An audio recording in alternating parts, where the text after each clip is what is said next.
ବନ୍ଧୁଗଣ ଛୋଟ ଛୋଟ ଘଟଣାରେ କେତେ ସଂକେତ ଲୁଚି ରହିଥାଏ।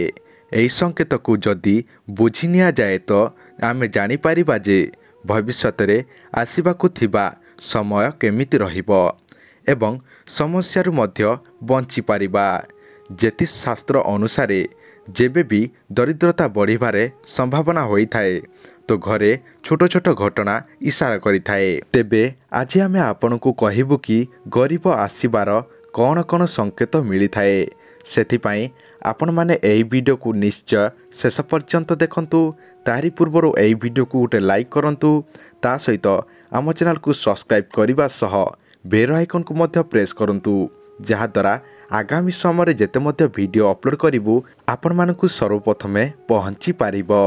ଯଦି ଘରେ କିଛି ବି ସମସ୍ୟା ଆସିବାକୁ ଥାଏ ତ ତାହାର ପ୍ରଭାବ ସବୁଠୁ ପ୍ରଥମେ ଘରେ ଥିବା ତୁଳସୀ ଗଛ ଉପରେ ପଡ଼ିଥାଏ ଏବଂ ତୁଳସୀ ଗଛ ଶୁଖିଯାଇଥାଏ, ଯାହାଦ୍ୱାରା ଘରକୁ ଦରିଦ୍ରତା ଏବଂ ସମସ୍ୟା ଆସିବାର ସଂକେତ ମିଳିଥାଏ। ଯଦି ଆପଣଙ୍କ ଘରେ ଲାଗିଥିବା ବୃକ୍ଷଲତା ପତ୍ର ଶୁଖିଯାଏ ତ ତାହାକୁ ତୁରନ୍ତ କାଟି ଦିଅନ୍ତୁ। ଘରେ ଲାଗିଥିବା ବୃକ୍ଷଲତା ସର୍ବଦା ହରାଭରା ରହିବା ଦରକାର।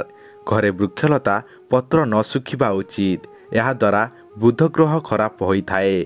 ଏହାଦ୍ୱାରା ଆପଣଙ୍କ ଉପରେ କରଜ ବଢ଼ିଥାଏ। ବୃକ୍ଷଲତାକୁ ସବୁଦିନ ପାଣି ଦିଅନ୍ତୁ ଏବଂ ତାହାର ଯତ୍ନ ନିଅନ୍ତୁ, କିନ୍ତୁ ଶୁଖିବାକୁ ଦିଅନ୍ତୁ ନାହିଁ। ଘରେ ଝାଡ଼ୁ ଲକ୍ଷ୍ମୀଙ୍କ ପ୍ରତୀକ ହୋଇଥାଏ, କାହିଁକିନା ଝାଡ଼ୁ ଦରିଦ୍ରତାକୁ ଘରୁ ବାହାର କରିଦେଇଥାଏ। ଏହାଦ୍ୱାରା ଘରେ ସୁଖ ସମୃଦ୍ଧି ଏବଂ ଧନ ଦୌଳ ଆସିଥାଏ। ଝାଡ଼ୁ ଉପରେ ଗୋଡ଼ ରଖିବା କିମ୍ବା ଝାଡ଼ୁରେ ଗୋଡ଼ ନ ବଜେଇବା ଉଚିତ। ଏହାଦ୍ୱାରା ମା ଲକ୍ଷ୍ମୀଙ୍କ ଅପମାନ ହୋଇଥାଏ। ଘରେ କୌଣସି ଛୋଟ ପିଲା ଯଦି ଅଚାନକ ଘରେ ଝାଡ଼ୁ ଲଗାଇବାକୁ ଲାଗେ ତ ତାହାକୁ ଘରକୁ କୌଣସି ଅତିଥି ଆସିବାର ସଂକେତ ମନାଯାଇଥାଏ। ସୂର୍ଯ୍ୟ ଅସ୍ତ ପରେ ଘରେ ଝାଡ଼ୁ ନ ଲଗାଇବା ଉଚିତ, କାହିଁକିନା ଏହା ବ୍ୟକ୍ତିର ଦୁର୍ଭାଗ୍ୟକୁ ଆମନ୍ତ୍ରଣ କରିଥାଏ। ଝାଡ଼ୁକୁ ଠିଆ କରି କେବେ ବି ରଖନ୍ତୁ ନାହିଁ। ଝାଡ଼ୁକୁ ସର୍ବଦା ଶୋଇକି ରଖିବା ଉଚିତ। ଝାଡ଼ୁକୁ ଠିଆ କରିବା ଦ୍ୱାରା ଘରେ କଳହ ବଢ଼ିଥାଏ ଏବଂ ଘରେ ଦରିଦ୍ରତା ଏବଂ ଗରିବର ବାସ ହୋଇଥାଏ। ଯଦି ଏହି ଭିଡ଼ିଓଟି ଆପଣମାନଙ୍କୁ ଭଲ ଲାଗିଛି, ଏହି ଭିଡ଼ିଓକୁ ନିଶ୍ଚୟ ଲାଇକ୍ କରନ୍ତୁ ଏବଂ ଆପଣଙ୍କର କିଛି ମତାମତ ଥାଏ ତାହେଲେ ଆପଣ ନିଶ୍ଚୟ କମେଣ୍ଟ ବକ୍ସରେ ଜଣାନ୍ତୁ ଏବଂ ଆମ ଚ୍ୟାନେଲକୁ ସବସ୍କ୍ରାଇବ୍ ମଧ୍ୟ କରନ୍ତୁ। ତ ରହିଲି, ଦେଖା ହେବ ନେକ୍ସଟ ଗୋଟିଏ ଟପିକରେ।